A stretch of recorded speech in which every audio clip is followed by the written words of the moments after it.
திரட்டிய நிதியத்திலிருந்து செலவினங்களை மேற்கொள்வதற்கு செலவுகளானவை 2 பெரும் தலைப்புகளுக்குள் உள்ளடக்கப்படுகின்றன. அந்த 2 வகைகளையும் பேரிடுங்க. இதனோடு இணைந்ததாக பல விஷயங்களை கதைக்க போறேன். மனசை ஒருமுகப்படுத்துங்க, காது தாழ்த்தி கேளுங்க. பிறகு வரக்கூடிய கேள்வி எல்லாத்துக்கும் நீங்க விட எழுதக்கூடிய வாய்ப்பு உங்களுக்கு அதுக்கு. அரசாங்கம் செய்கின்ற செலவுகள் எல்லாமே 2 பெரும் தலைப்புகளுக்குள்ள நாங்க கதைப்போம். ஒன்றை சொல்லுவோம். முன்ன அந்த விஷயத்தை ஆணை சீட்டுக்குள்ள உங்களுக்கு அறிமுகம் செய்து கொண்டன. ஒன்று சொல்லுவோம் வழங்கல் சேவை செலவு அப்படின்னு சொல்லுவோம். மற்றொன்று சொல்லுவோம் விசேட சட்ட சேவை செலவு.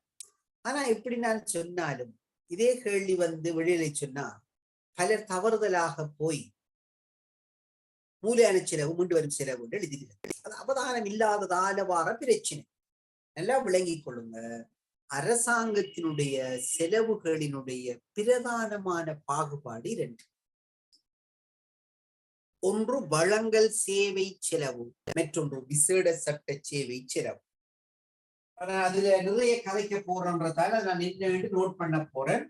நீங்களும் அவற்றை நோட் பண்ணி கொள்றதுக்கு தயாராகும்.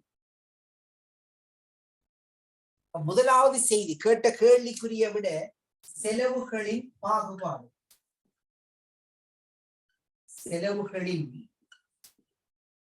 பாகுபாடு, செலவுகளினுடைய பிரதானமான பாகுபாடு 2. ஒன்று வழங்கல் சேவை செலவு,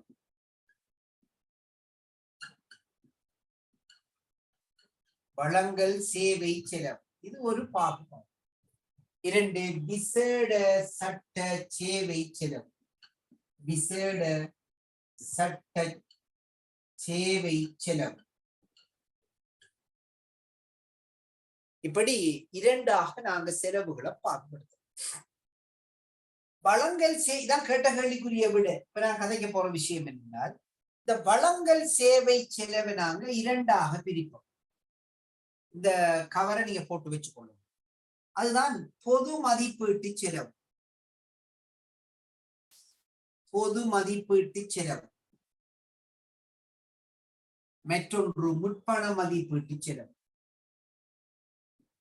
குழம்பிக்கப்படாது. என்ன குழம்பிக்கப்படான்னு கேட்டால் பிறகு பொது மதிப்பீட்டு செலவு முற்பண மதிப்பீட்டு செலவையும் பிரதான செலவினுடைய பாகுபாடாக சொல்லிடப்படாது. அரசாங்க செலவுகளின் பிரதான பாகுபாடு, அரசாங்க செலவுகளின் பிரதான பாகுபாடு ஒன்று வழங்கல் சேவை செலவு, 2 விசேட சட்ட சேவை செலவு. வழங்கல் சேவை செலவை நாங்க 2ஆக பிரித்துக் கொள்வோம். ஒன்று பொது மதிப்பீட்டு செலவு, மற்றொன்று முற்பண மதிப்பீட்டு செலவு. இந்த பொது மதிப்பீட்டு செலவை நாங்க 2ஆக பிரித்துக் கொள்வோம். ஒன்று மூலதன செலவு, மற்றொன்று மீண்டு வரும் செலவு.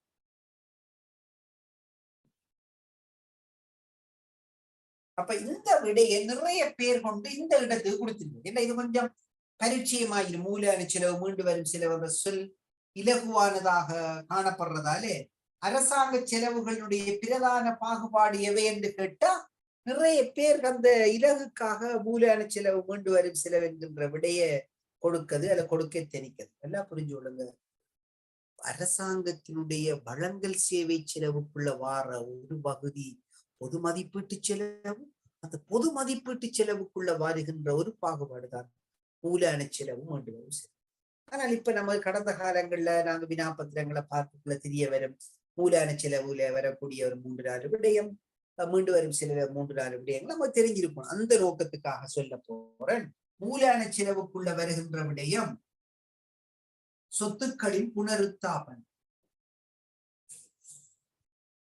சொத்துக்களின் புனருத்தாபனம் என்ற செலவு, சொத்துக்களின் புனருத்தாபன செலவு. 2 சொத்து கொள்வனம். சொத்து கொள்வனம் 2வது மூலதன செலவினுடைய 2வது விடயம் சொத்துக்களின் கொள்வனம். 3வது மூலதன மாற்றல்கள். மூலதன மாற்றல்கள். 4வது மூலதன மானியங்கள்.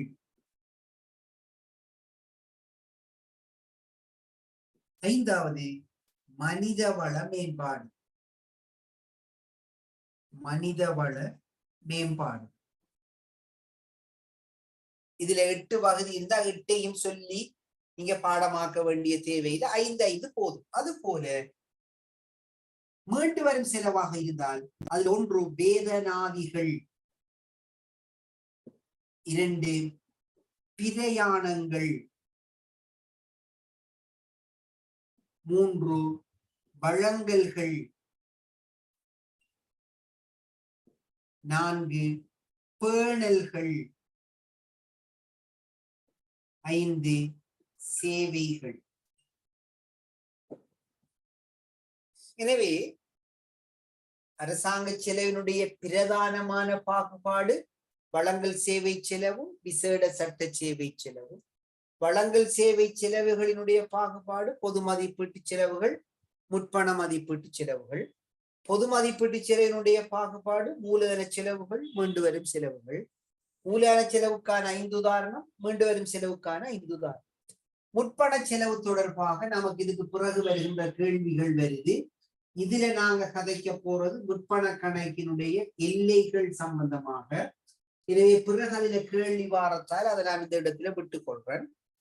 விசேட சட்ட சேவை செலவு என்பது அதிலேயே நமக்கு ஒரு 4 உதாரணங்கள் தெரிந்திருக்க வேணும். அது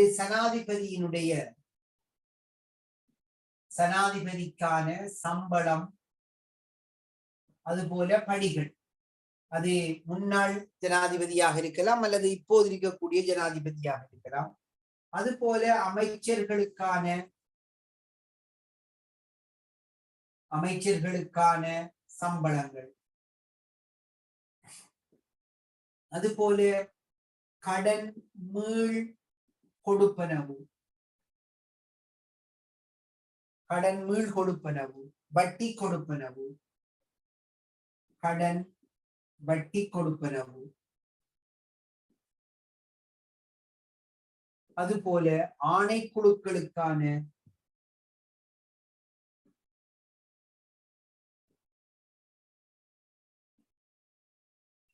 கொடுப்பனவு. இவை பொதுவாக அரசியலமைப்பு சட்டத்தில் சொல்லப்பட்டவைகளாக இருக்கும். அரசியலமைப்பு சட்டம் உறுப்புரை 36ஆம் உறுப்புரை ஜனாதிபதிக்கான சம்பளங்களை பற்றி கதைக்கும். அரசியலமைப்பு சட்டம் உறுப்புரை 41 அமைச்சர்களுக்கான வேதனங்களை பற்றி கதைக்கும். கடன் மீள் கொடுப்பனவும் வட்டி கொடுப்பனவும் 1987ஆம் ஆண்டினுடைய 29ஆம் இலக்க படுகடன் சட்டம் சொல்லும். ஆணைக்குழுக்களுக்கான கொடுப்பனவு சம்பந்தமாக பல்வேறுபட்ட ஆணைக்குழுக்கள் இருக்குது. அந்த ஆணைக்குழுக்களுக்கான கொடுப்பனவு பற்றி அரசியலமைப்பு சட்டத்தினுடைய உறுப்புரை 155 சொல்லும். அது போல சில திணைக்களங்களுக்கு நாங்க அமைச்சரவையினுடைய அங்கீகாரத்துக்கு கீழே திணைக்கள தலைவர்களை நியமிச்சிருப்போம். அதை பற்றி அரசியலமைப்பு சட்டத்தினுடைய 54ஆம் உறுப்புரையினுடைய 7வது பகுதி சொல்லும். எனவே பொதுவாக இந்த விசேட சட்ட சேவை செலவுகள் என்பது ஒதுக்கீட்டு அதிகார சட்டத்திற்குள் வராத செலவுகளாக இருக்கும்.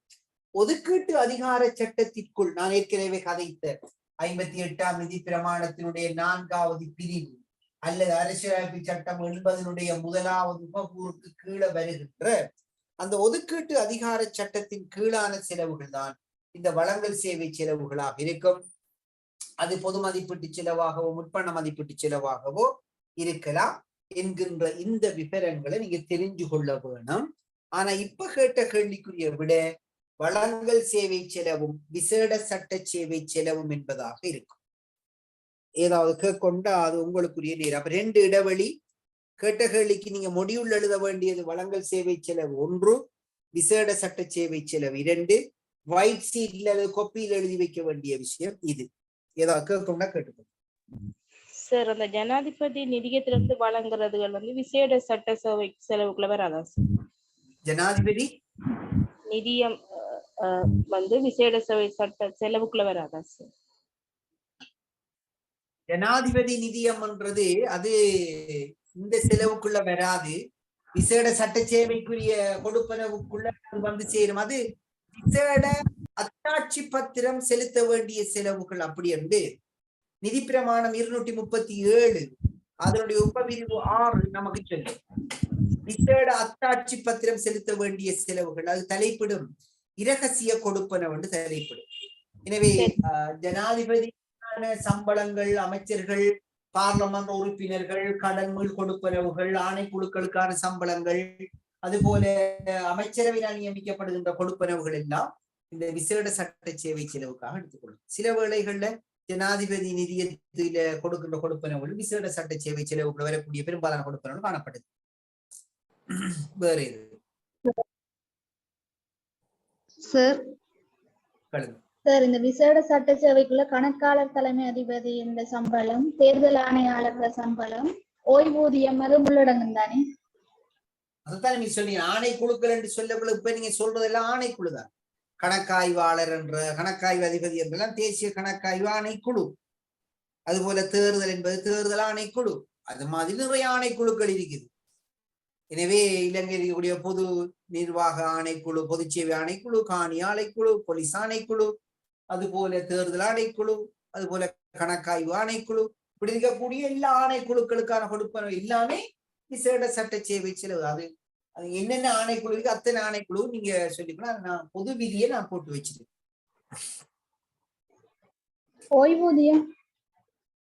ஓய்வூதிய கொடுப்பனவு நாங்க விசேட சட்ட சேவைக்குள்ள வரல, அது வழங்கல் சேவை செலவுக்குள்ள வரும்.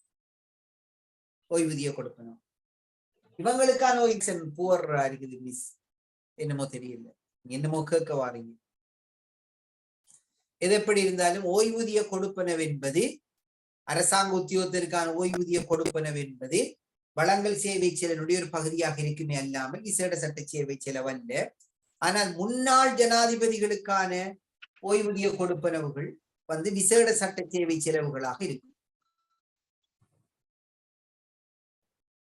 ஆதாரம் அரசியலமைப்பு சட்டம் உறுப்புரை 36. விசேட சட்ட சேவை செலவுகளுக்குள்ள வருகின்றவற்றில முன்னாள் ஜனாதிபதிகளுக்கான ஓய்வூதியம் விசேட சட்ட சேவை செலவுகளாக கருத வேண்டும் என்று சொல்லி நிதி பிரமாணம் 19 இதுக்குரிய ஆதாரத்தை நீங்க தேடிக்கொள்ள நிதி பிரமாணம் 19 இதை பற்றி கதைக்கும். இதை பற்றி கதைப்பது வழங்கல் சேவை செலவுகளை பற்றி கதைப்பது நிதி பிரமாணம் 7 இருக்கும். இதை பற்றி கதைப்பது தொடராக நிதி பிரமாணம் 10 தொடக்கம் 15, 14 வரையான விடயங்கள் இந்த மூலதன மீண்டு வரும் செலவுகளை பற்றியும், அதுபோல 17 தொடக்கம் 20 வரையான நிதி பிரமாணங்கள் மாறி 17 தொடக்கம் 20 வரையானவை மூலதன செலவுகளை பற்றியும், 10 தொடக்கம் 14 வரையானவை மீண்டு வரும் செலவுகளை பற்றியும் கதைக்கும். ரைட், அடுத்த கேள்வியை நோக்கி நகர்வோம். 7வது கேள்வி.